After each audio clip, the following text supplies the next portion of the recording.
Hello, I'm Jerry Hancock from Men in Balance. Thanks for joining us for this special interview with Cullie Tarleton. Cullie and I go back a long ways, and welcome to the program, Cullie. Thank you very much, Gary. Good to be with you. Yeah, thank you for coming. In a nutshell, Cullie has had a career in broadcasting, also served in the state legislature, and is very active in his hometown of Blowing Rock. And how long have you lived in Blowing Rock? About 21 years. We Yeah, moved in, well, actually 20 years. We moved up full time in '01. We did our house in the mid 90s.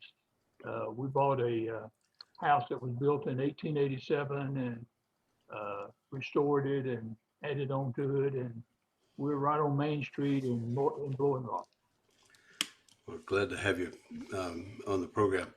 Well, let's just start by talking a little bit about your early days. You wrote some things for Men in Balance a year or so ago about your early childhood and the fact your father died when he was 9 years old, which is Right. similar to my situation. And then you lived on a farm. And tell us about that life. Well, I grew up on a small farm down in Union County, North Carolina, and we farmed cotton and corn and wheat and oats and milo. Uh, had our own cows, milk cows, butchered a hog every year. So we had all that. We had some chickens. We had free range chickens before we knew what free range chickens were all about, Yeah, or free range eggs from free range chickens. As you pointed out, my dad did die when I was 9 years old, and my widowed mother was left with four boys. I was the second oldest. I was nine. I had a 12-year-old brother, I had a 6-year-old brother, and a 3-year-old brother. And we worked our families off and uh, stayed on the farm and farmed it and you know went to school and you know survived. yeah, that was a tough time, though, wasn't it? It was a tough time. It was a very tough time, and but Jerry, I didn't. I knew that our family was different because there was not a father in the home. But in terms of our economic situation, the folks in my community were much the same as we were, Mm, and everyone that I knew milked cows and picked cotton and pulled corn and did all the same things that we did. So we did what everyone else was doing, and we did what we needed to do to survive. My mother was a very strong, determined, hardworking lady, and made sure that she involved us in the life of the farm and expected us to to carry our load. And I mean, by the time I was 10, 11 years old, I was following a mule in the corn and cotton fields with a plow. I was out there working. We had a four acre cotton allotment every year, and that was a source of income for us. And I mean, I literally lived the old Johnny Cash song, "We'll get new shoes come picking time." yeah. Yeah, that's not too different from my upbringing. I didn't have a farm, but we did have big gardens, and we canned everything. Ate great vegetables in the summer and canned them for the winter. So yeah, Well, so did we. We had a huge garden every year, yeah, and mother canned, and we picked beans and butter beans and tomatoes, and she canned all of that, and that's how we survived. yeah. And I think back on it, it's hard to believe that my mom was able to do all that with five kids at home. It's just amazing, isn't it? Yeah. So let's talk about your career. How did you get into broadcasting? What did you do before you went to WBT?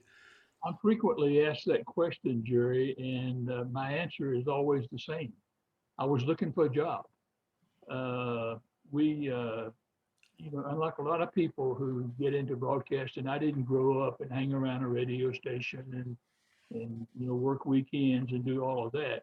I was working for the Lipton Tea Company and living in Washington D.C. I had joined them in Charlotte. They had bought the Good Humor Ice Cream Company, and I was with Seal Test, and a friend of mine with Lipton was transferred to the Good Humor division. So he hired me to be an advanced salesman for the Good Humor Corporation. They created a grocery products division and packaged the Good Humor bars in a 4-pack that we sold through supermarkets. And so we opened Washington, Baltimore, Philadelphia, Metro New York, Rochester, Binghamton, Syracuse. And once we got all of those markets open, we were given a choice of which of those markets we'd like to go to as the local market manager. And I chose Washington, and that's how we moved to Washington in 1962 and lived there for 3 years. And we're back in Charlotte on vacation, and I heard about a job at WBTV. And we had already decided that we wanted to come back south, that my next promotion, should there be one, would probably take me further north. And Washington was about as far north at that point as I wanted to be. So I went out to WBTV and applied for the job on Wednesday. They hired me on Friday. Uh, I had to be back in Charlotte in 2 weeks. On Saturday, we went out and bought a house. Sunday, we drove back to Washington. Monday, I resigned my job, called a real estate company and said that I had to be in Charlotte in 2 weeks. I wanted them to list our house, and if it didn't sell, they would buy my equity, which they agreed to do. I had to buy a new car because I had a company car in Washington, make arrangements with a mover to move, and in 2 weeks, we were back in Charlotte. And if one thing, just one thing had gone awry, it would not have worked, but everything fell right into place. And as you probably know, Sylvia is a retired school teacher, and she often says that being a teacher is like being a preacher. It's a calling. Yeah. And I honestly believe to this day that God called me to be a broadcaster. Hmm. And because the path just opened So, and everything worked out. yeah, that's wonderful. So when I first met you, you were sales manager of radio. Were you Right. in TV before that? Yeah, I started in television, and Harold Henson was the general sales manager of radio, WBT Radio. And he offered me the job of local sales manager of radio. And all my TV friends said, "Oh, you don't go from television to radio, you go from radio to television." And I said, "Wait a minute, I'm selling in television, I'll be a sales manager in radio, salesman, sales manager." So I became a sales manager in radio, and then Harold moved on up to general manager, and I became general sales manager. And then when he left, I became general manager of WBT. Right. Uh, And Mr. then you went on to TV, right? Yeah, Mr. Crutchfield was Mr. Crutchfield liked me, and he made sure that I had every opportunity, but he also expected results. Yeah. He was very tough in that regard. Well, I'm sure he liked the fact that you were a hard worker. I mean, you came up the hard way, right? I never will forget the day that he named me general manager of WBT. Uh, I was 35 years old, and Crutchfield didn't come to your office. If he wanted to see you, you were summoned to his office. Yeah. You'd get a call from his secretary. But he walked into my office to congratulate me, and I thanked him because I was there because of him. And he turned around and walked out of the office, and just as he got to the door, he turned back around, looked at me, and he said, "Oh, by the way, I was only 34 when I was general manager of WBT." Uh, that sounds just like him. Yeah, So let's go back and trace the steps. So you moved up to general manager of BT Radio, and that included FM, right? it did include FM. And eventually you changed the format to FM. We By were, the way, I remember the last song you played on the easy listening version, which is "I Did It My Way." that's exactly right, Frank Sinatra, My Way. Yeah. Uh, and the funny thing is, the next morning, this lady called the radio station, and I got her. They sent her to me, and she said, "Where did y'all move?" And I said, "Ma'am," she said, "Where did y'all move?" I turned on my radio this morning, and there's this horrible music on. Where did y'all move? Yeah. I had But this. that turned out to be a very good move. I mean, we were doing beautiful music. It was the Jim Schulte format, Yeah. and people, our competitors, called it elevator music, Yeah. and it was not an easy sale out there. And so I took the plunge, and Wally and Mr. Crutchfield said, "Okay, it's your neck on the line. Yeah. Wow. You do it. Go ahead and do it." So we did it. Yeah. Well, I came aboard as a production manager downstairs, and but on weekends I was responsible for the automation on FM. So I kept the tapes running on FM. So yeah, those were good days actually. Those were good days. We were going to make the FM best rock Charlotte. So I wanted the call letters WBRC, and to check with the commission, they were not available. They were owned by the Birmingham Radio Corporation.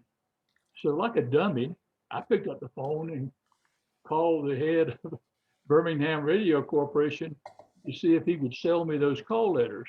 And he said, "No, I won't sell you those. Do you understand how important those calls are to us?" Yeah. I said, "Well, I just thought I'd ask because it would sure fit what I'm doing and be BRC, Best Rock Charlotte," but that didn't work out. So we chose WBCY. Yeah. So talk a little bit about the day-to-day operations as you were working through your career. I know that there was a lot of pressure on you and the other management people to be productive and to make a profit. So how was that? Well, as you probably recall, the president of the Jefferson Pilot Corporation in Greensboro was a man by the name of Roger Souls. And Roger expected us to better the previous year by 10%. That was his, that was the minimum. And when we did budgets, it better have a 10% increase over the current year, or else it would get bounced back to you. And so there was pressure.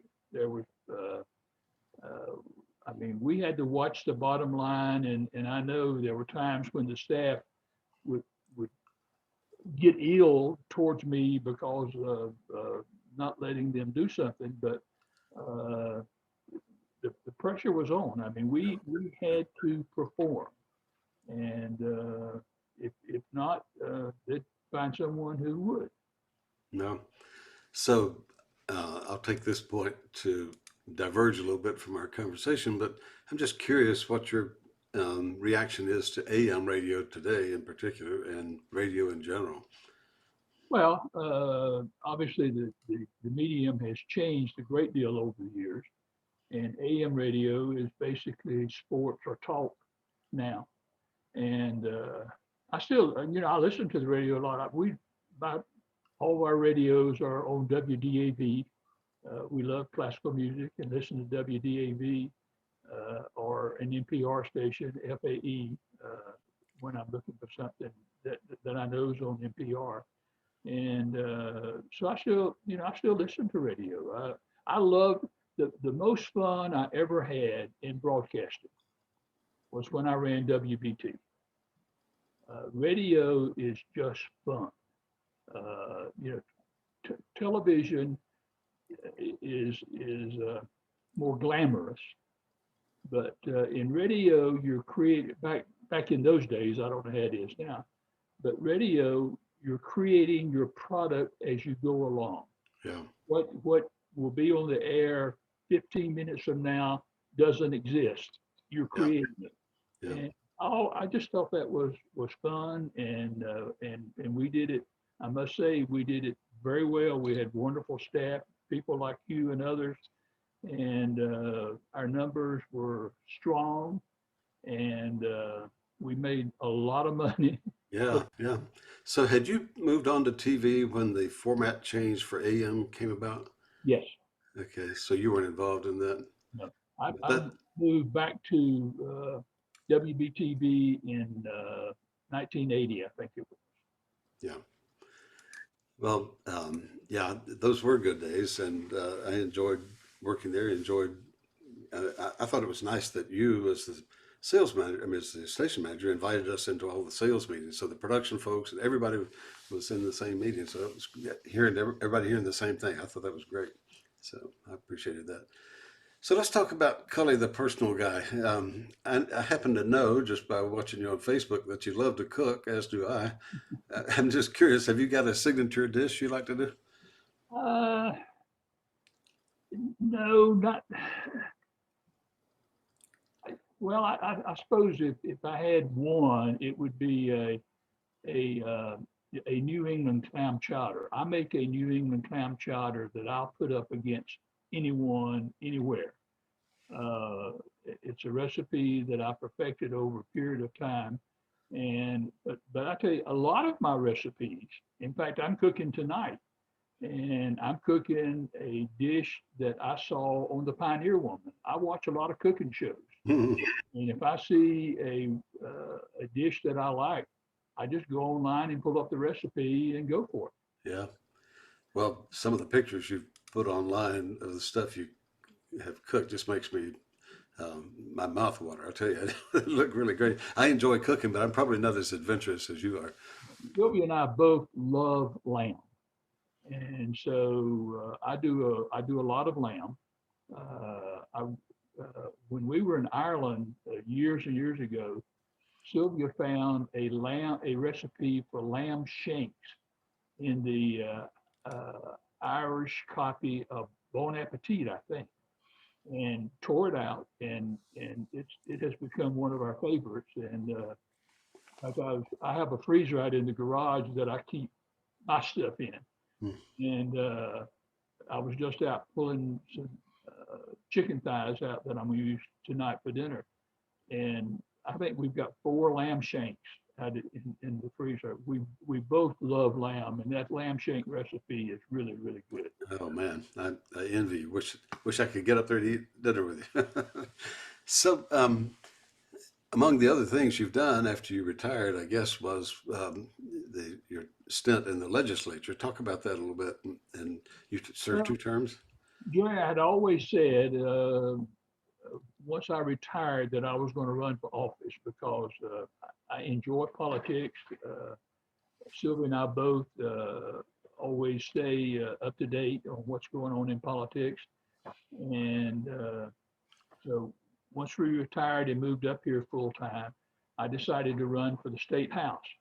And I'm sure the local Democratic Party must have thought, who does this guy think he is?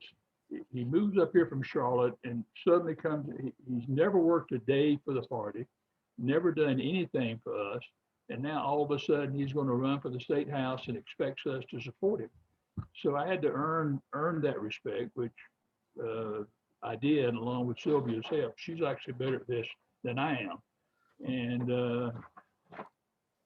the first time I ran, I lost. I ran against a guy that had been in the House for like, I don't know, 14 terms or something. And, but I didn't lose by much. And I just kept running. I mean, the day after the election, I announced that was running in 2 years again.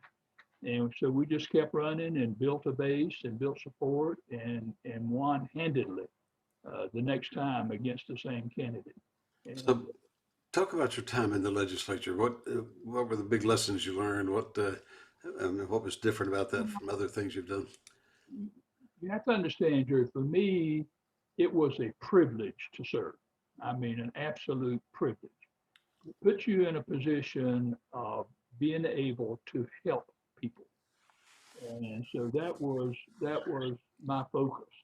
Uh, the district I represented was made up of Watauga County, which is where ASU is, and Ashe County. And Ashe County is a little lower on the economic scale than Watauga, but not much.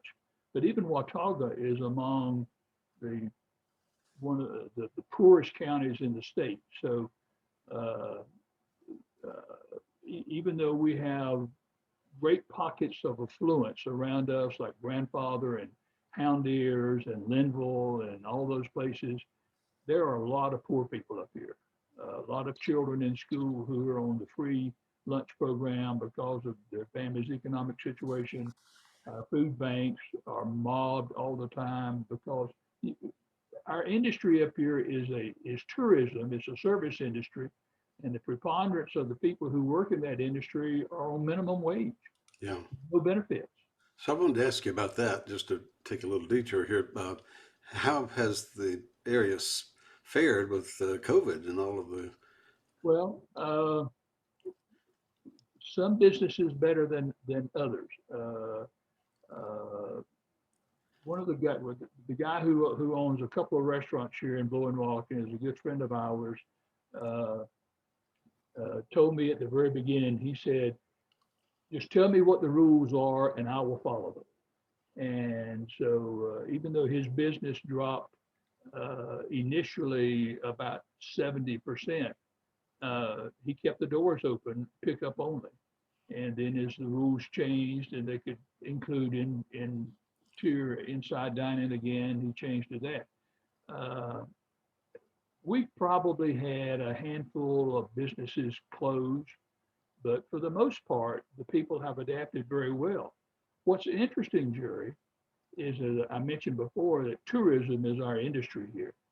2019 was a record year for tourism spending in Blowing Rock. 2020, the year of the pandemic, exceeded 2019. Oh my gosh! So tons of people in town, tons of people. And I guess a lot of them simply because it's a easy, accessible place to visit, day trippers, weekend trippers, that sort of thing. And they came in droves. So motels stayed busy. The restaurants did as well as they could, adhering to the rules with pick up and take out and things like that. And then the businesses downtown, had their rules. If you come in, you got to social distance, you got to wear a mask and things like that. A friend of mine, he and his wife own a shop here called Monkeys. Monkeys is it's a franchise, but it's a sort of an upscale ladies and Yeah, we had one in Davidson. Yeah. he said they're just hunting. Really? Yeah. Yeah. So all in all, we've been very fortunate simply because of the tourists. Wow. Um, One of the things that Men in Balance focuses on is spiritual development in men. And among the topics we talk a lot about is fatherhood and uh, the importance of having and being a good father. So I know you and I had similar experiences with our fathers dying early, but can you talk about what it's like to grow up without a father in the house? Uh, well, both Sylvia and I shared that experience because her dad died when she was not even like 2 years old. But uh, I, I didn't have anything to compare it to. I mean, I didn't know what it was like had there been a father in the house. My mother ran the house, and her word was law, and it was yes ma'am and no ma'am, and so that's, I mean, we accepted that, and my friends in the community and cousins and things like that, when I would visit their house, and of course their dad would be there. I, it was just it was it was what it was, and we made it work. Yeah. Yeah, I remember one time after coming back from the Christmas break, hearing kids talk about what their dads did at Christmas in their house, and that was the first time I really thought hard about what that was like to not have that presence in the home. But it did make a difference. I, I, I'm sure, and Sylvia and I talked about it from time to time about what would our lives have been like? How would our lives have been different if our fathers had survived. I don't know the answer to that. All I know is my mother did a remarkable job raising us. She was tough on us, but she was fair and insisted that we perform at a level that was acceptable to her and that we be responsible for our actions. Yeah.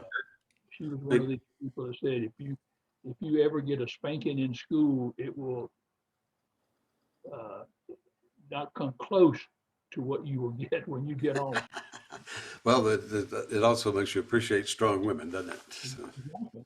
yeah, And I married one, yeah, that's great. and I have two very strong daughters and five exceedingly strong granddaughters. Wow, that's perfect. Um, so the other thing I wanted to talk to you a little bit about is your church life. I know you've been very active in your church, and I think you told me you're involved in a capital campaign now. What kinds of things have you done in your church? How has your faith life changed over the years? What would you say about that? Well, you have to understand, I was raised in a missionary Baptist country church. So was I. It was the church that my mother had gone to as a child. And we were there every Sunday night. And if there was a prayer service during the week, we were there. And I went to Baptist Training Union. In fact, I don't know, I must have been 18 or 19. I was head of the Baptist Training Union at our church. And I sang in the choir and was baptized in a country pond where the cows were. And uh, and then when we got married and moved to Charlotte, uh, found a Baptist church and started going there. And then when we moved to Maryland, we found a Southern Baptist church and started attending there. And then within the 3 years we were there, I became a deacon and then chair of the board of deacons. And then we came back to Charlotte and went back to the same Baptist church again and ended up, they ran me out of the church. Uh, our church was on Independence Boulevard near the old Coliseum, and the American Baptist Association was going to have a convention at the old Coliseum and wanted to use some of our Sunday school rooms as breakout space, during the convention, because it was like a half a block away, an easy walk. And so we said, yes, of course you can. And then someone discovered that there were black churches within the American Baptist Association and that the possibility existed for blacks to be using our facility. And the deacon board, and I was on the deacon board, withdrew the invitation for them to use our space. So I went ballistic. I mean, I went ballistic. And they ran or didn't ran, they voted me off the deacon board for my liberal views and ended up, we left the church. Hmm. And simply because I dared to stand up for black churches. Yeah. And I had a friend who was a Lutheran minister. So Tim said, come and join us. So we visited several Sundays, and I finally said, Tim, all of this getting up and down and kneeling up and down just feels so foreign. He said, well, then stop coming. I said, I think we will. And so we found a Presbyterian church and started attending that and stayed in that denomination. And I think that Sylvia was raised a Methodist, so I don't think there's a huge difference between Methodists and Presbyterians. Yeah. But we found a home in the Presbyterian church, and then when we moved up here, there was only one Presbyterian church in Blowing Rock, so we started attending it Yeah. and enjoy it. So, wanted to get your thoughts about what's going on in national politics for the last 4 or 5 years, and then what's going on since the election. Um, my take on it is finally, it's nice to be able to be proud of being a liberal. So, is Well, I've always considered myself, although my three brothers called me liberal, uh, I'm more of a moderate. On social issues, I certainly am way left of center. But on physical issues, and I guess this is a throwback to my working days, I tend to be a little more conservative. Uh, uh, I was one of the founding trustees of the Urban Ministry Center in Charlotte when we were in Charlotte. Bill Wood, who was minister at First Pres, where we went to church, he and I were founding trustees, and he was president of the new uh, Urban Ministry Center, and I was the treasurer. And when we would have board meetings, he would say, "Scrooge, you ready to give a treasurer report?" Because I was so tough on him about the money and the fact that I had seen too many nonprofits fold for lack of funding. yeah, And I insisted that we maintain a certain bank balance in order to keep our bills paid. yeah. I've got one more question for you. Our time is about up, but you know, I find a lot of men these days really struggling. This economy has really hurt people. Jobs, people are out of jobs. They're staying home all the time with the spouse, which puts a lot of pressure on them to, to be in the same house all the time with a spouse, and the number of separations and divorces is going up as a result. But what would you say to men about? I mean, you've been married over 50 years, right? So 61 years. 61 years. So what would you say to men about maintaining a marriage for that length of time? Jerry, for us, it's just the natural thing to do. I mean, we love each other. We've been together for over 60 years, been married for over 60 years. We actually dated a couple of years before that. Uh, I don't, I, I don't understand it. I'll be frank with you. I don't understand it. I don't understand. Uh, I don't get tired of Sylvia. I don't think she gets tired of me. We talk. We talk politics. We talk about the Huffington Post, which he reads every day. Hmm. We talk about family. Our family is very, very close. I mean, we have a very close knit family, and our children weigh in and share with us their frank feelings. It hasn't been a problem. So I would say to men, just love your family. Hmm. Well, that's good advice to end on. Thank you so much for your time, Kelly. I really appreciate this. And the men that I run into, that I counsel with and talk to, seem really frustrated and lost during this time. And I think an example like yours is a good one to hold up Well, our church does a Wednesday night prayer service by Zoom, which we participate in every Wednesday night. And this last night it was Ash Wednesday, so we participated in that.